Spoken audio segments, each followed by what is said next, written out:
श्रीवर्धन दिघी खेर्डी मार्ग प्रमुख राज्यमार्ग 57 वरील वाहतूक खोळंबली। PWDच्या कर्मचाऱ्यांनी तात्काळ केला मार्ग मोकळा। श्रीवर्धन दिघी खेर्डी मार्ग प्रमुख राज्यमार्ग 57 वरील वाहतूक खोळंबली। सुमारे 5-6 तास खोळंबल्याची माहिती एसटी प्रशासनाकडून पुढे येत आहे।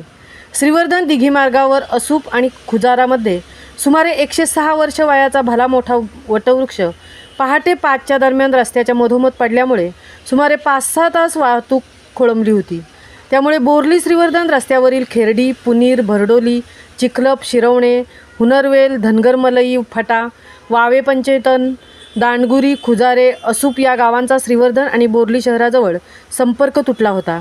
PWD श्रीवर्धन उपविभागाचे शेट्टी रावसाहेब यांच्या टीमच्या सतर्कतेमुळे मार्ग मोकळा करण्याचे सुकर झाल्याचे एसटी प्रशासनाने सांगितले। महामुंबईसह संजय खांबेटे, म्हसळा।